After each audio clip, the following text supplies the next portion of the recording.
Hey, Michael, guess who's here? Behind me or in front of me? Well, behind you is, that's Chesterton. But in front of you is the president of the Gilbert Keith Chesterton Society, Dale Ahlquist, on your screen. Yes, so sir. He's here with us. Welcome, Dale. Pleasure to meet you again, Dale. For the finale of Ethics of Elfland. Now, we always start the show with a song, Dale, and I was doing some research, and I found that you were a fan of Larry Norman. And so you can't do spoofs with AI, but I did my best knockoff version of a song I'm calling "Why Don't You Look Into GK." Okay. Oops, that's playing on the wrong thing here. It's live. Here you go. All right, this is called "Why Don't You Look Into GK."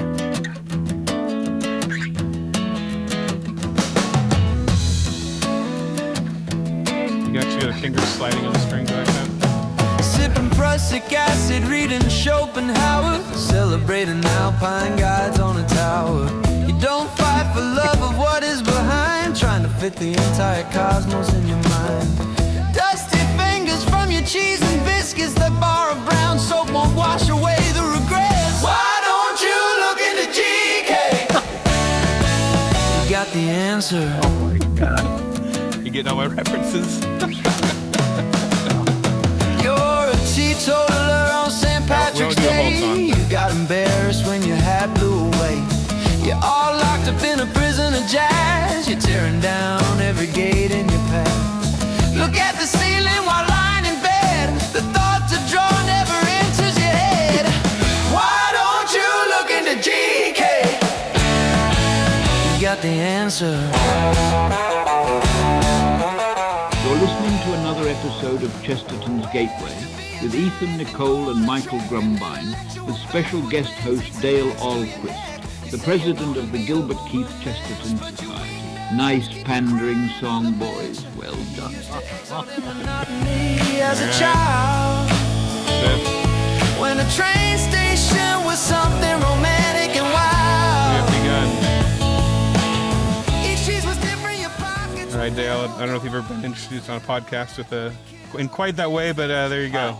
Well, I have to say, gentlemen, you've done something absolutely remarkable tonight. I am amazed. That was incredible. Thank you. You don't even know what you just hit, which button you pressed. That was fantastic.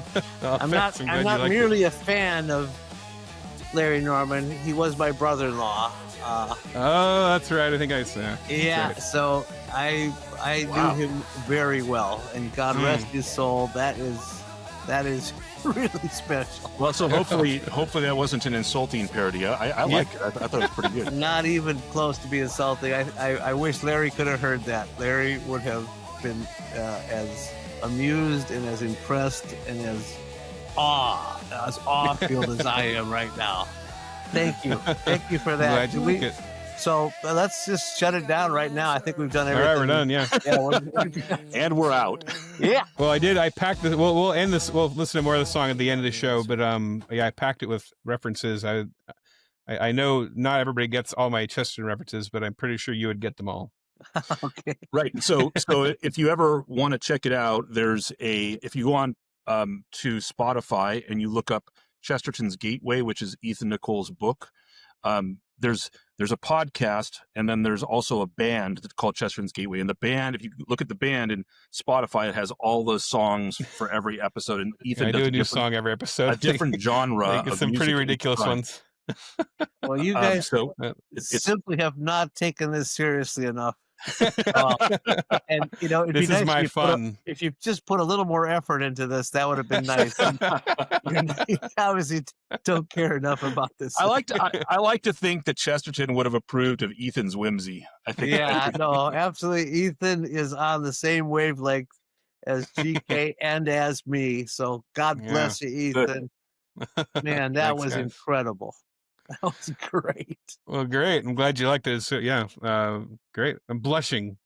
Well, I know we're diving into Ethics of Elfland. I had reached out to Dale and said, what's your favorite parts of Orthodoxy? And you had said Ethics of Elfland, and you also said Paradoxes, which is the chapter after the next one. So you actually said you want to come on for that as well. So we're going to have you on down the road for that, but you're here tonight finally. We're on the final part of Ethics, and Michael, do you want to catch us up to where we're at right now? And then we'll see if Dale wants to as kind is of our add. want, we cover about 6 paragraphs of each time, and although we break them up a little bit sometimes if they're very long, which GK Chesterton has the as is his wont to have excellently length paragraphs. So the last time on Ethics of Elfland, he covered what is probably his most famous part of Ethics of Elfland, where he says he talks about how, and he's contrasting it with the modernist view, and his he's coming off of the rise of Darwinism and materialism and progressivism, and he says that the claim is made that when you see repetition in the universe, that's because it's a mechanical thing, and that it shows a kind of the universe is lifeless but large, and in the modernist view, and because everything's determinist, everything is just it's a pattern. It repeats itself over and over again like a machine, and Chesterton's point is, of course, whenever you see repetition in the real world, that's actually a sign that there's something else going on. If you were, and he uses the example of the man's nose. If he walks by a man with a very unusual nose on the street, and then it's one man, it's fairly unremarkable. But if there's 6 of them around with all the same shape of nose, he begins to think they stumbled into a secret society, a meeting or something. And so when we see patterns, they might be a sign that there's a pattern maker. And his famous lines from the last reading were that he's talking about, maybe God says to the sun, do it again, like a child who has the energy and life to repeat. He said that's a sign of real life and energy, just like a small child. Maybe God says to the sun every day, do it again, and that's why the sun moves the way it does, or the earth moves the way it does, and maybe that's why the thrill of monotony. Yeah. Yes, the only miracle children and God have the strength to put up with the thrill of monotony. Which is so true. As a father of small children, that is absolutely right. Do it again. He has do it. So do it again. So that was his line. So he's completing that thought in this starting of this reading, and then he's going to take us through to the end of the chapter. All right. Now, Dale, is there anything that you would like to? I don't know, because we're almost at the end of the chapter. So is there anything that we've gone past that you would like to touch on, or you want to just dive in with us? Well, I guess I would just mention the fact that Chester points out that a scientific law is a law in the fact that it can be broken. Laws can be broken. There's a will behind the law, and we only give something the name of a scientific law because of the weird repetitions. And it might be the way to bet, but it doesn't necessarily always happen that way. And when it doesn't, well, that's what we call a miracle. God is able to break his own laws if he wishes. And the one thing, though, that doesn't ever break is logic. Even in Elfland, 2 + 2 still equals 4. And you can never imagine it not equaling 4, but you can imagine a tree, growing tigers. Because that you can handle that in your imagination, but you can never handle 2 + 2 not equaling 4. So, or a son not having a father, or some other principle of law. Yes, exactly. So we can handle Elfland because of our imaginations, but we can't handle a break in logic because logic works the same in Elfland as it does in our world.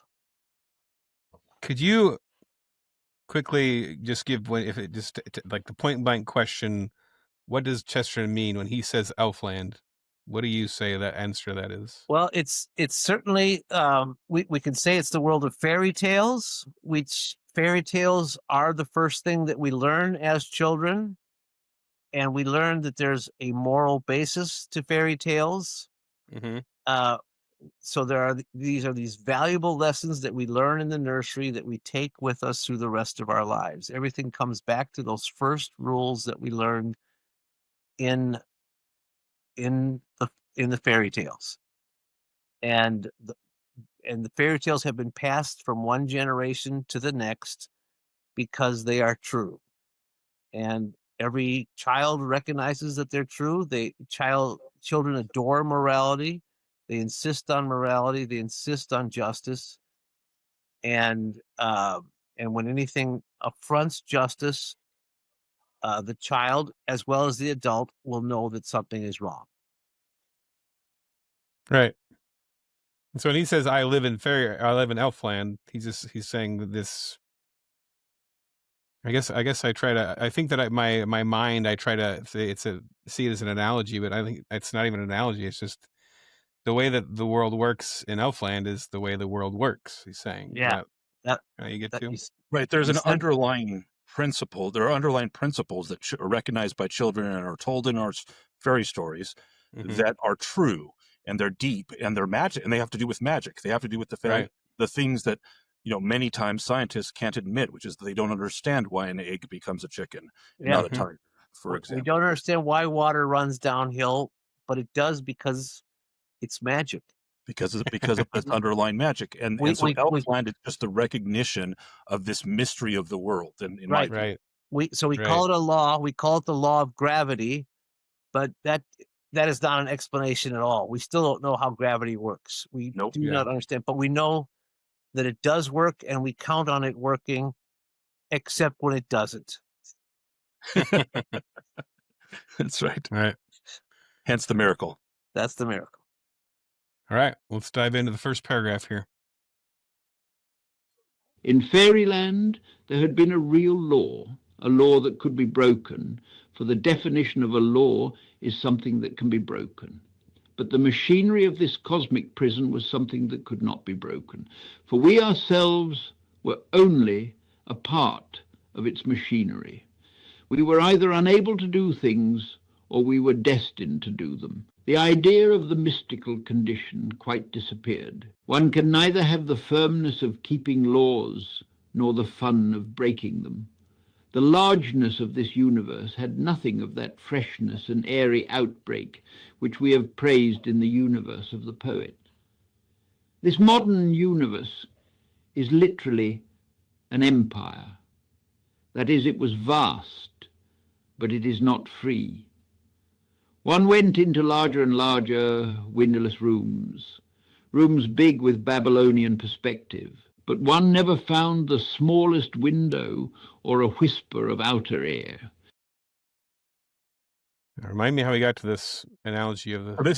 This is his critique of the modern universe. So we finished last time the modern universe, which is, we're supposed to, I think I said it on the last one, but I'll say it just to recap. When I was growing up, there was a guy, Carl Sagan, that had a TV show who would talk about the vastness of the universe, and he was always talking about billions and billions of galaxies and billions and billions of stars. And it was just the very fact that, a billion is a super large number that we can hardly comprehend was supposed to overawe us. And Neil deGrasse Tyson does the same thing as a modern guy, where we're supposed to be overawed by the size, the mere physical size of the universe. Despite the fact that it has basically no life in it. It's just all mechanistic chemical reactions, according to the modernists. And so, he's criticizing that. That's what we're starting. Right. Here it boils down to, like, aren't you amazed at how giant this prison you live in is? You're right. Yeah, That's right. That's exactly right. A prison is still a prison, no matter how large it is. Even if it's very large, it's still a prison if everything is out of your control. It's and if you worship something because it's large, well, then you should worship a whale. And some people do. Some people do worship whales. Right. But largest is not a good enough reason to worship something. All right. Should we continue on? Their infernal parallels seem to expand with distance. But for me, all good things come to a point. Swords, for instance. So finding the boast of the big cosmos so unsatisfactory to my emotions, I began to argue about it a little, and I soon found that the whole attitude was even shallower than could have been expected. According to these people, the cosmos was one thing since it had one unbroken rule. Only, they would say, while it is one thing, it is also the only thing there is. Why then should one worry particularly to call it large? There is nothing to compare it with. It would be just as sensible to call it small. A man may say, I like this vast cosmos with its throng of stars and its crowd of varied creatures, But if it comes to that, why should not a man say, I like this cozy little cosmos with its decent number of stars and as neat a provision of livestock as I wish to see? One is as good as the other. They are both mere sentiments. It is mere sentiment to rejoice that the sun is larger than the earth. It is quite as sane a sentiment to rejoice that the sun is no larger than it is. A man chooses to have an emotion about the largeness of the world. Why should he not choose to have an emotion about its smallness? Oh. So we're diving in here to the fact that they attempt to overawe us with the size of the universe, but if it's the only thing there is, it's just everything in one thing, which is what he's pointing out, which is what they say. It's all there is. It's just one thing. Right. Then you have nothing to compare it to, and if you have nothing to compare it to, then it's not large. It could just as well be small, and why not? And he's about to go into the motion of the love of smallness, which I find awesome. But he's pointing out an insufficiency here. There's an insufficiency in their argument that we should be overawed by the universe just because it's large. And he's pointing out, look, it just comes down to an emotion. And by the way, I've got an emotion too. I like small things. So let's talk about that. Yeah, he says he's more fascinated by looking into a microscope than a telescope. Oh, that's right. That's right. Yeah. Is that heretics? Sure. Yeah, many times. You guys help me remember how he got to this, where we were before. He was talking about do it again, all that stuff. And how did we get to this concept of the universe? We're supposed to be amazed just that the universe is big. And then I always got confused. I think this is my 5th time through this book. But why is it just kind of help us get into context of how he got here in this part of the book. Well, right. Go ahead. Well, I was going to say he's amazed at the universe because it's amazing, but it's not because it's big. That's not why it's amazing. It's amazing because of all the things that are in it. Okay. But the small things are just as amazing as the big things. And the complexity of the small things are almost more awesome than the vastness of the big things. Right, and it's because of their limits, right? So he says in a couple paragraphs before we started, he says the modern thought about the universe also hit my second human tradition. It went against the fairy feeling about strict limits and conditions. The one thing it loved to talk about was expansion and largeness. So he has this sense that things should have limits and be contained, and therein lies some of their character of being wondrous. And is this containment and this, and in a sense, this smallness, this ability to look at them and delight in them. But he says the modern universe is nothing like that. It's just and then he goes on and takes a backhanded slap at Herbert Spencer. And Herbert was the guy that coined the phrase "survival of the fittest," and he was much in love with Darwin. But yeah, so it goes against that second principle of fairyland, which is that the first principle is that there's this wonder to fairyland about which we should have a kind of humble gratitude, and the second is that there's always there's a doctrine of conditional joy, that there's always a rule and a limit to the blessing and the wonder of the good things we've been given. And and he hates the modern view of the universe because it contradicts that, and it says there's just unending vastness, and there's no containment, there's no limit in there, everything's boring.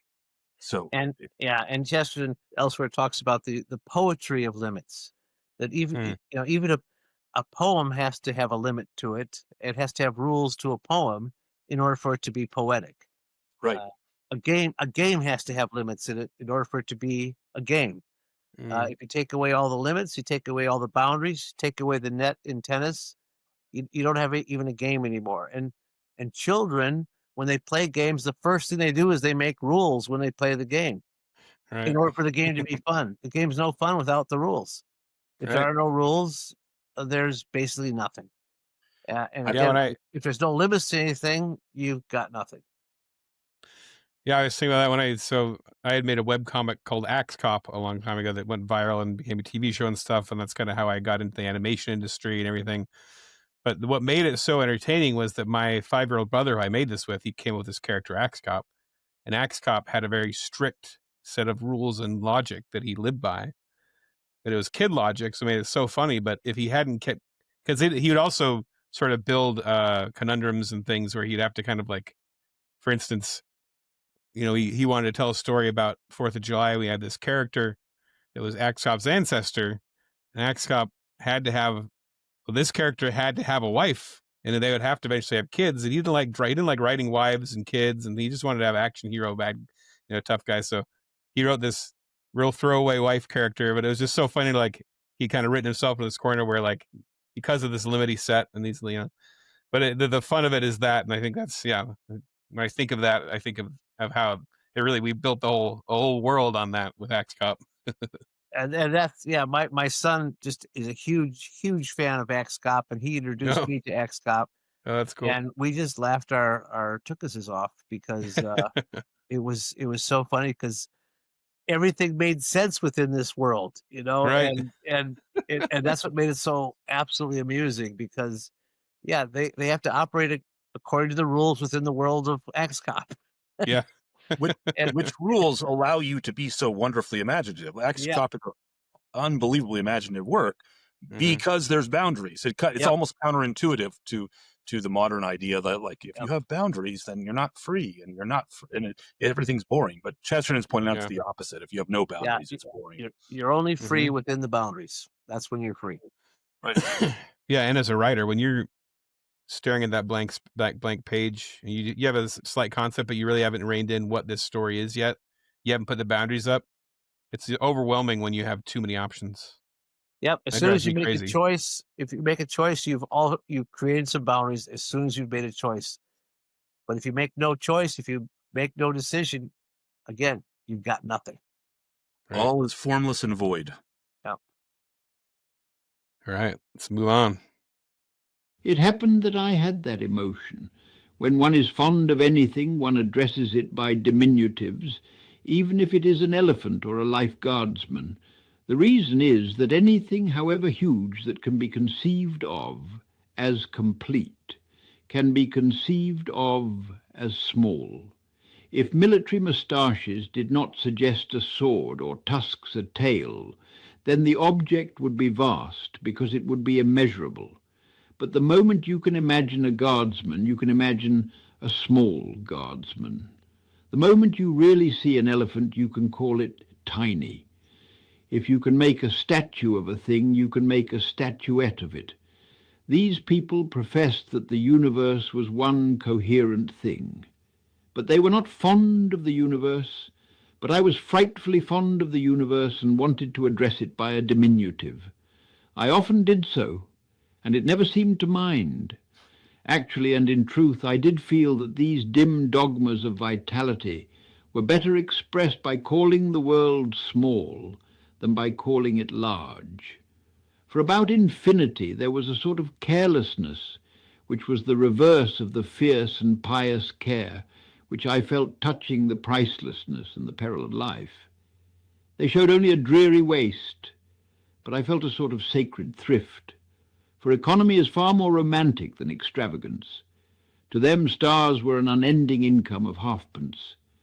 But I felt about the golden sun and the silver moon as a schoolboy feels if he has 1 sovereign and 1 shilling. It's a beautiful passage. Yep. The only part that gets me on that is I don't know the heck he's talking about when he starts talking about mustaches. I'm so confused on that part. Get one thing here. Get a, Oh, we got props. yeah, I got props. Hang on. Nice. I thought he was going to get to like the Hitler mustache because that's the little. No. But that was no, it wasn't happening yet. Well, he's getting the prop. I'm sorry about that. I should have had my props ready to go, and I apologize, but It's okay. I do No have worries. a couple of props here. Oh, we're a highly professional show. We can't have anything like that. Mm-hmm. So We're never silly. here's my first prop here, right here. Elephant foot. I have an elephant foot there. Wow. That's awesome. Yeah. Is it that actual? real? Is it an actual elephant foot? Well, why would I not show you an actual elephant foot? My bad. I have Okay. a bear head on my wall that's not real. No, Where'd it go? yeah, that's a real elephant's foot, kids. Wow. That's okay. awesome. Yeah. In And fact, now that you've seen it, you can call it small, according to I Chesterton. can. And, you know, this is an elephant's tooth right there. Nice. Wow. Okay. The heck. It's like bigger than its toenail. Yeah, but this is Tiny the elephant. And I used to amuse my kids with stories I told them at night about Tiny the elephant Oh, nice. and how when Tiny came into the room, everyone was afraid, even though Tiny was only this big, because he was Tiny the elephant. Because he was an elephant. Yeah, So, of and the course. thing is, the idea of the universe being small is what that is such a genius line of Chesterton's that the universe actually, he says, it's just the right size. But I love the universe. I've often wanted to address it in the diminutive. Now I'm not sure what the diminutive of universe is. It could be university, but I don't think it is. I don't think that's so. the proper diminutive of it. Given the state of university, I don't think Yeah. so. Yeah. But I think the state of university is that they forgot that it is a diminutive and they think it's something bigger than it is. It's the university is something much smaller. If we start looking at universities as small, then I think we might have the proper perspective of a university, that it's a small thing. Right. Right. No, they lack the humility to see themselves as small. There's but I was going to ask the same question. I was like, what do you think he says, I was frightfully fond of the universe and wanted to address it by a diminutive. I often did so, and it never seemed to mind. But he doesn't tell us what his diminutive was. No, he said, like little universe of Percy Poo or something like that. Yeah. little universelet. Universelet. Yeah, but then the point about economy is far more romantic. Thrift is another thrilling word. That this is how much you have, and you have to make do with just this much. And again, when you write a poem, you have to work within the rules of the poem, and you have vast possibilities within the limited rules of rhyme and meter. And what the artist can accomplish within those rules, of course, is thrilling. That's very thrilling. What a great poem can accomplish by working within the rules, within the smallness of a poem. Still don't get the mustache part though. So this is coming off the 19th century European tradition where military mustaches were a thing. They were very proud of them. It was Russians and Prussians especially, but all sorts. The French and the English. So a military man's mustache was it was the one. They were not allowed to have beards, but they were allowed to have mustaches. And so, in fact, in Russia, it was a greater crime to cut off a man's mustache than to cut off his arm. Oh wow! Oh wow! Did not know that. You a lot of armless mustache guys. So he's saying basically the one goes with the other, just like a thing with tusks has a tail. Everything with tusks has a tail, and everything with a military mustache has a sword. Yeah. Oh, well done. I thought there was something about like the mustache being shaped like a tail. I was really, I think too hard on these things. No, it's just the things that go together. You got to think of the child. It's the thing where when you see one thing, you automatically are going to have the other thing, and so the sword is the other side of the coin to the military mustache.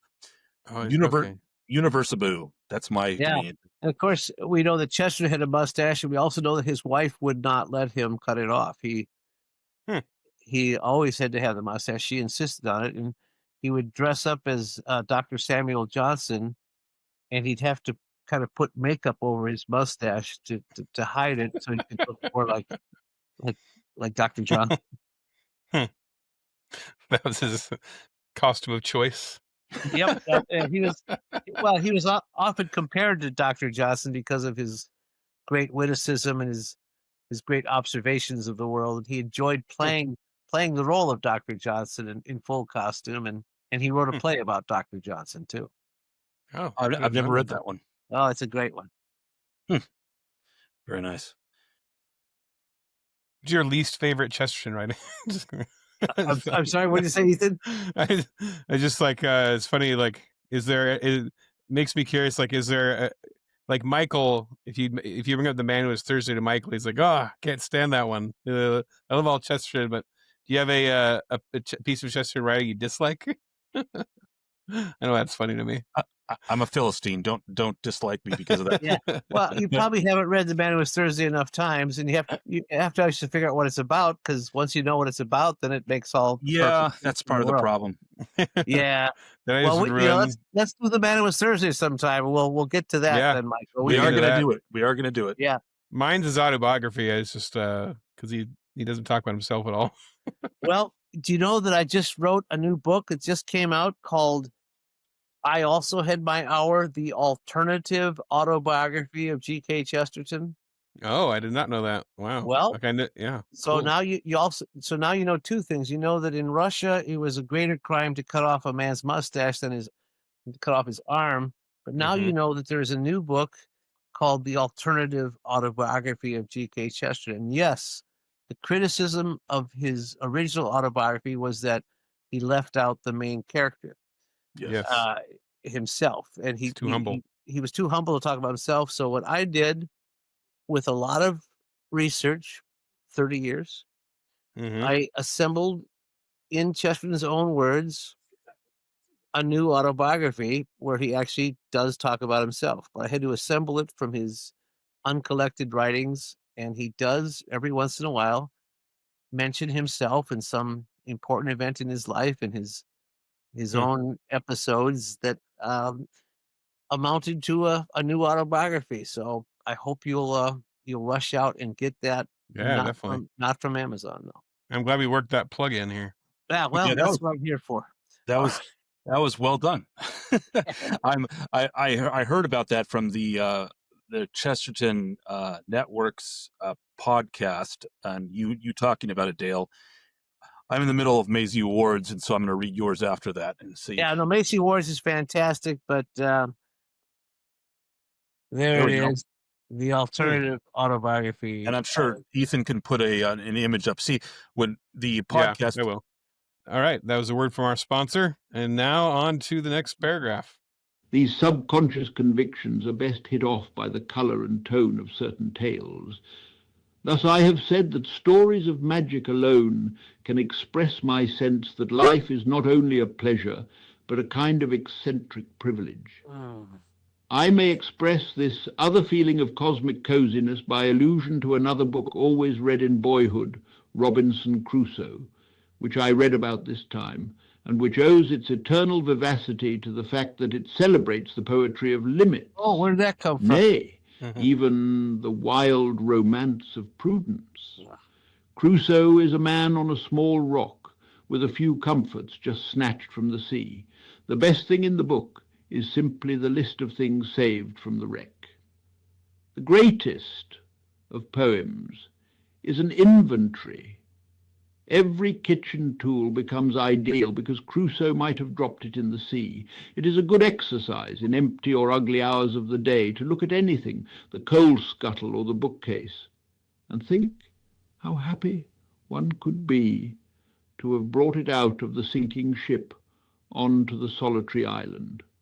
But it is a better exercise still to remember how all things have had this hairbreadth escape. Everything has been saved from a wreck. Every man has had one horrible adventure.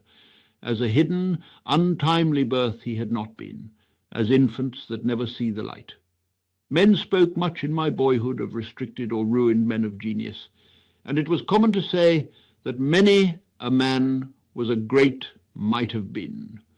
To me it is a more solid and startling fact that any man in the street is a great might not have been. Okay, the greatest of poems is an inventory. Can anybody think of what is considered one of the greatest poems in all of history that pretty much begins with an inventory? Mary Had a Little Lamb. Are you talking Okay, about that's certainly one. That is an inventory. Yeah. It's not a great poem, though. A small What inventory. is a but- great poem? I mean, I can't think of any. Well, no, I'm not going to argue that's a Are fine you talking about poem. the ships in the Iliad? Oh, maybe I was mentioning the ships in the Iliad. Yeah, I probably was talking about that. That's actually what I was referring to. Yeah. Why is this great list of ships here? Well, because the greatest of poems is an inventory. That's Yeah, why. that's good. That's good. I didn't make that connection. It's I like how he ties he uses Crusoe as a great example, but then he ties it into this other principle of us all coming out of the good things that we have are things that have been saved from a wreck. And he's gonna outline this at the end, because at the spoiler alert, the last paragraph of this chapter, he's gonna do a thing that Chesterton doesn't do as much as he maybe ought to, which is recap his points. And he's gonna tell us about his principle of the things being from a he wreck. does, yeah. But I love how he tied it in. That's a great point. He doesn't recap his points very well because he makes this great searing point, and then he just moves on, and you're still in awe of the last point. You've underlined it because it's such a great point, and then he moves on to something, and you quickly forget the last point that he just made. And that's the great problem with Orthodoxy, is that you underline the whole book and you don't know what you just read. Right. But the point that we've all been saved from the wreck. This is Chesterton talking about the Garden of Eden without talking about the Garden of Eden. We're all here after this great fall, this great wreckage of humanity that was right at the beginning, and then we have been saved from that wreck, and we've kept many good things from creation, from the garden, and we're thankful for those things that we've saved. In fact, if we had any sense, we'd think about how important each one of those things is. If it were that snowed in or rainy day, we'd look around how nice the world is, how nice our life is because we have those things, and how bad it would be if we didn't have them. I find so fascinating that he had an intuition of that wreck before he even started thinking about Christianity. Because of course you're right, Dale. That's where he's going to land. He's going to realize that Christian Orthodoxy already has the wreck, but he intuited that wreck before even thinking about it, as he's going to tell us in the last paragraph. Incredible. Yep. Which we have one more little paragraph before the last paragraph, so let's do that. But I really felt, the fancy may seem foolish, as if all the order and number of things were the romantic remnant of Crusoe's ship. That there are two sexes and one son was like the fact that there were two guns and one axe. It was poignantly urgent Passionate. that none should be lost, but somehow it was rather fun that none could be added. The trees and the planets seemed like things saved from the wreck, and when I saw the Matterhorn, I was glad that it had not been overlooked in the confusion. I felt economical about the stars, as if they were sapphires. They are called so in Milton's Eden. I hoarded the hills, for the universe is a single jewel, and while it is a natural cant to talk of a jewel as peerless and priceless, of this jewel it is literally true. This cosmos is indeed without peer and without price, for there cannot be another one. Sorry, Marvel, no multiverse. Sorry, no multiverse. There's this one priceless jewel, and that's the one that we've been given. Yeah, that's so rich, so abundantly rich, and we. It's better that we can't add anything to it, especially in this universe which we call the Earth. There's one sun and there's two sexes. That's just how to put those two together. But it wouldn't be the same if there were two suns and there were three sexes, or if there were only one sex. But we can't, we can't add anything to it because what we have is perfect. It's just right for us. right? And it's a kind of economy. It's a kind of thrift. There's a kind of thrift to it too. It's a wonderful thing. It's a wonderful thing. I found it hilarious that he compares the two sexes to two guns. By the way, that's two guns and one axe. as all married persons know, we have an explosive capacity, but but also it's just so Chesterton is prophetic when he's attempting to be and when he's not attempting to be. And transgenderism wasn't a thing back in his day, but there are only two sexes, as it turns out, and so he's prophetic even here. And you just can't change it. There's one son and there's two sexes, and there's a beauty to it. There's a beauty to it, and it wouldn't work if there were more than one son and more than two sexes. And economy. That's the poetry of limits. All right, last paragraph. All right, already. Final paragraph. Thus ends, in unavoidable inadequacy, the attempt to utter the unutterable things. These are my ultimate attitudes towards life, the soils for the seeds of doctrine. These in some dark way I thought before I could write, and felt before I could think. That we may proceed more easily afterwards, I will roughly recapitulate them now. Thank you. I felt in my bones, first, that this world does not explain itself. It may be a miracle with a supernatural explanation. It may be a conjuring trick with a natural explanation. But the explanation of the conjuring trick, if it is to satisfy me, will have to be better than the natural explanations I have heard. The thing is magic, true or false. Second, I came to feel as if magic must have a meaning, and meaning must have someone to mean it. There was something personal in the world, as in a work of art. Whatever it meant violently. Third, I thought this purpose beautiful in its old design, in spite of its defects, such as dragons. Fourth, that the proper form of thanks to it is some form of humility and restraint. We should thank God for beer and burgundy by not drinking too much of them. We owed also an obedience to whatever made us. And last and strangest, there had come into my mind a vague and vast impression that in some way all good was a remnant to be stored and held sacred out of some primordial ruin. Man had saved his good as Crusoe saved his goods. He had saved them from a wreck. All this I felt, and the age gave me no encouragement to feel it. And all this time I had not even thought of Christian theology. There you go. This concludes Ethics of Elfland. So 4 principles then to recap. First, the world is magical. I think Second, 5. I count 5, Michael, but keep sorry, going. You're right. 5, yeah. All I right. was going to get to 5, but you're right. I said 4. Okay. So second, it's first, the world's magical. Second, the magic has a meaning and therefore a meaner. So someone who made it.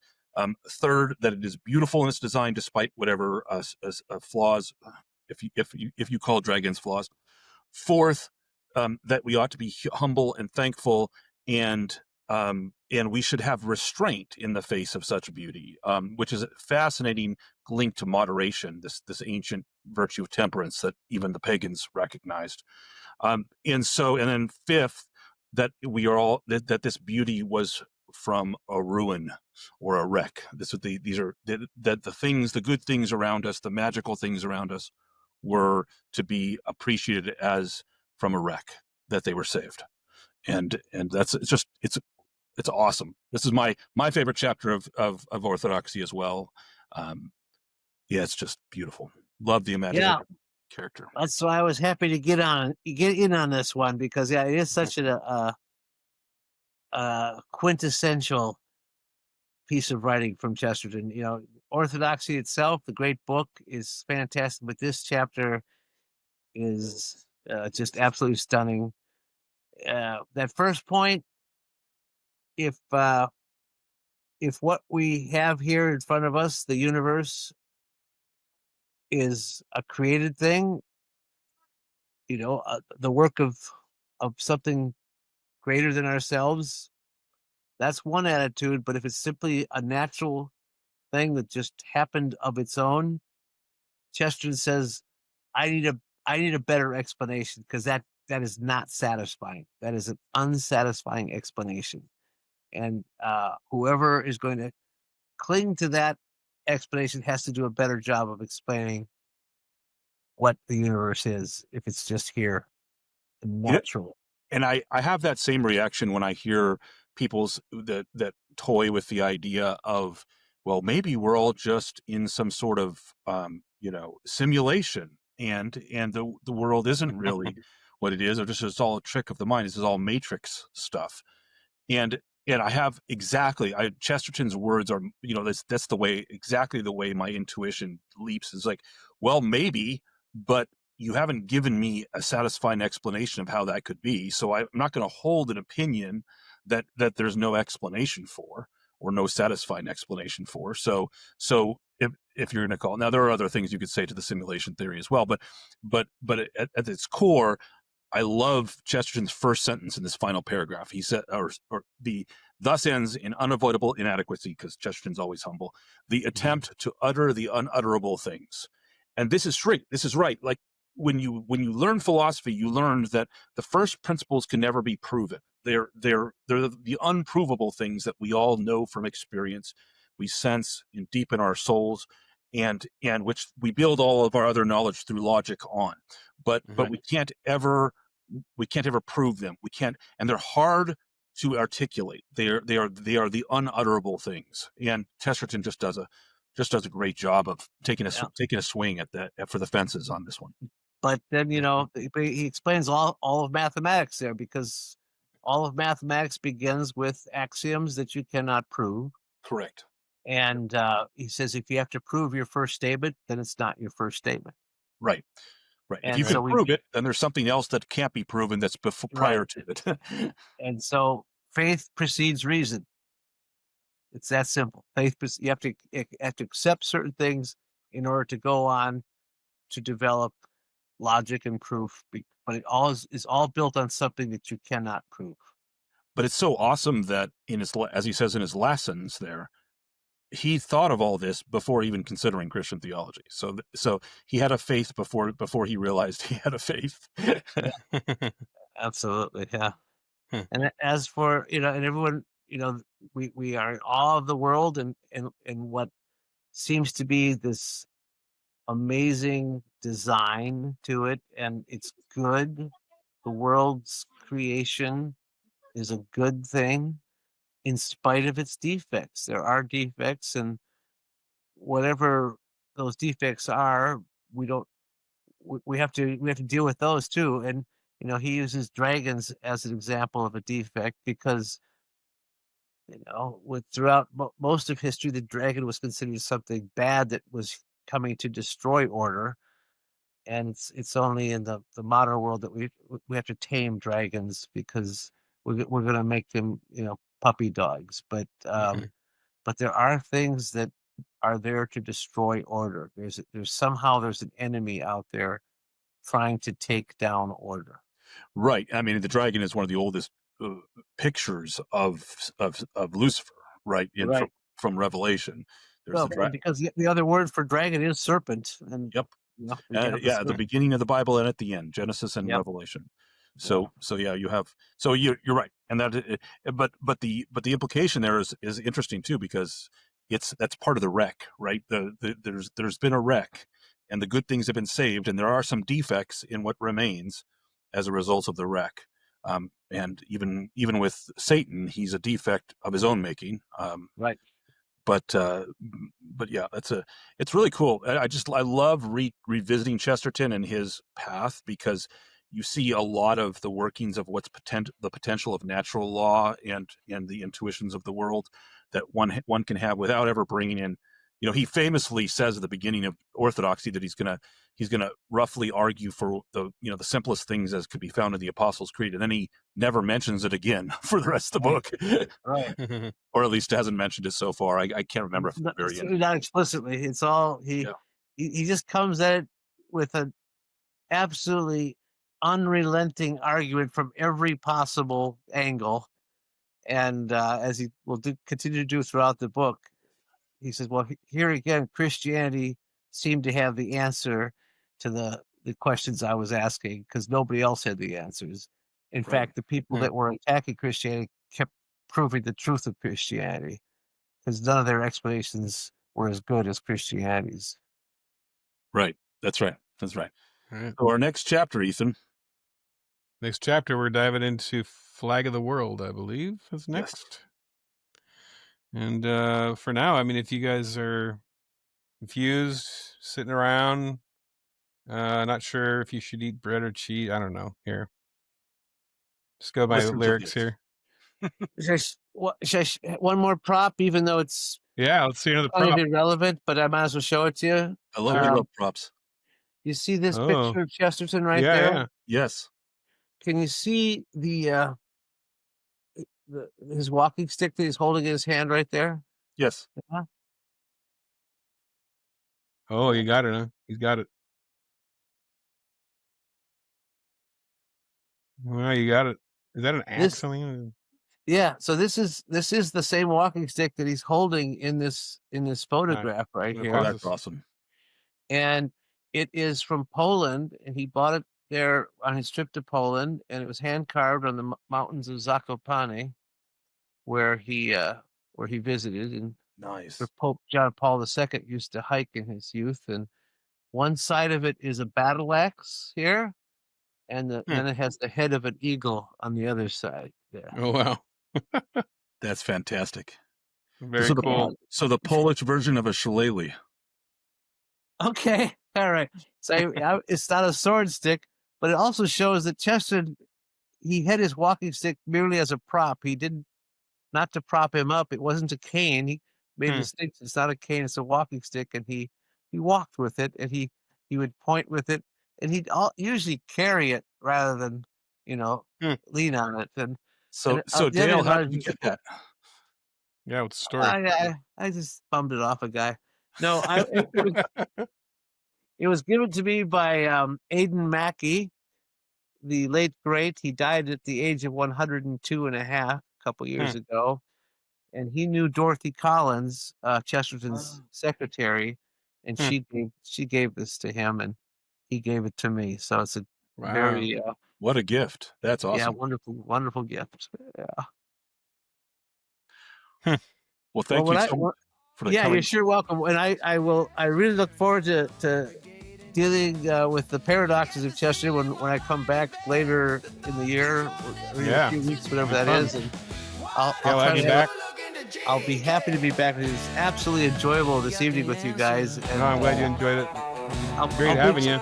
I'll bring some more props next time too. Yeah, I want props. Okay. That's all awesome. right. Hey, and good luck in Charleston next week. Thank you very much. I'm looking forward to it, even though you're not going to be there, Michael. Chesterton's Gateway is produced by Ethan Nicolle and Michael Grumbine. It is based on the book of the same name, which can be found on that capitalist monstrosity Amazon.com. No! Send questions and comments to Chesterton's Gateway Sorry, Dale. at gmail.com. And join us on Patreon, where only the true Chestertonians can be found. Goodbye. All right. Yeah, That's it. all right, Well, but thank you for the gift of the Larry Norman song, the awesome. parody. That was a really great gift. Thank you so much for that. like I Glad you said, liked it. if you want to get it, you can go onto Spotify and you can get the whole song with the lyrics and everything. You above all would appreciate his lyrics. Ethan puts a lot It's true. into every line is a Chesterton reference. God bless you. That's great. All right, guys. Well, thanks again, Dale, for joining us. Look at Dale. Look at all Dale's books. He's got all kinds of books. Look up at Gateway. Chesterton's Gateway. Dale is the pick up Gateway. his latest one. Pick up the autobiography if you guys are. Absolutely, I am. I know I will. Yep, me too. And we'll see you in a couple months. Look forward to it. God bless. You got the Bye. answer.